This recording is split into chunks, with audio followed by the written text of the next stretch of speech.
전국 곳곳에 폭우가 쏟아지면서 주택과 도로 침수 등 피해가 잇따르고 있습니다. 인명 피해도 큽니다. 하천에 휩쓸리고 토사에 매몰돼 숨지는 사고가 계속해서 일어나고 있습니다.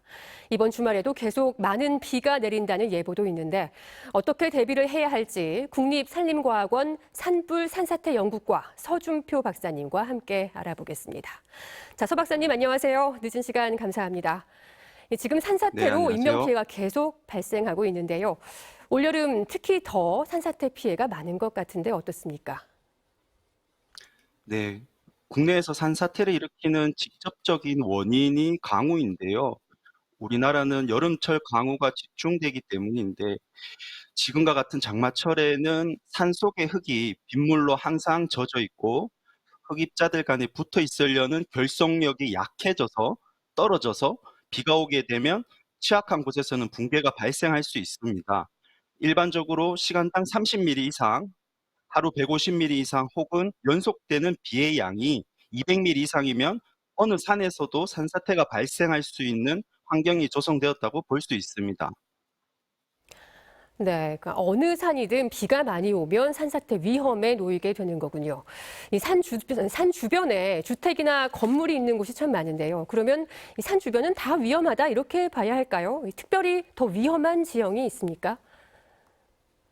네, 현재는 집 주변에 산이 있다면 위험하다고 할 수 있기 때문에 주의하시는 게 중요한데요. 특히 지형적으로는 경사가 30도 이상의 급한 사면, 물이 잘 모일 수 있는 오목한 지형을 가지고 있는 사면, 그리고 산복부보다는 계곡부, 인근 사면에서 산사태가 자주 발생하고 있습니다. 그리고 비탈면의 토심, 흙의 깊이라고 하는데요.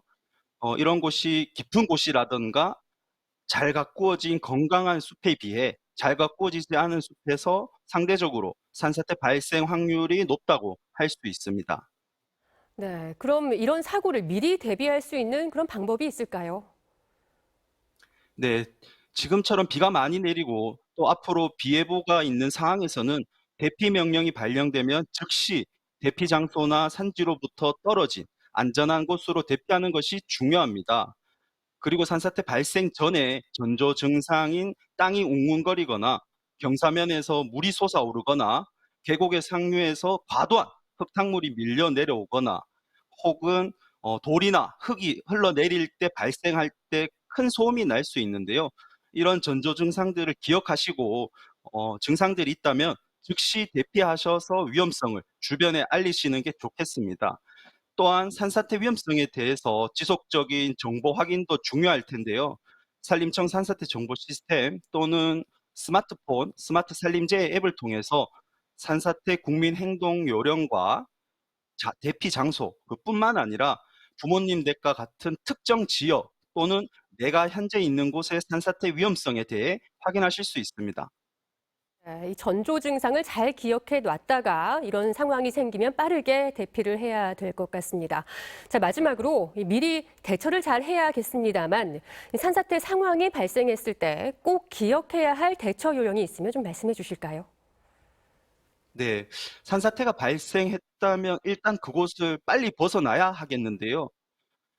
벗어나실 때는 산사태가 발생하는 그 진행 방향과 직각에 멀어지는 방향의 높은 곳으로 대피하시고요. 대피 시에는 토사 유입과 또 침수 위험이 있는 지하 주차장이나 고압전선 주변으로 피하는 게 좋고요. 또한 하천이나 계곡을 건너야 하는 위험한 경우에는 무리하지 마시고 인근의 건물로 이동하셔서 산과 멀리 있는 가장 높은 층에서 머리를 보호하시는 게 좋다고 말씀드릴 수 있습니다. 네, 박사님 말씀 잘 들었습니다. 지금까지 국립산림과학원 서준표 박사였습니다.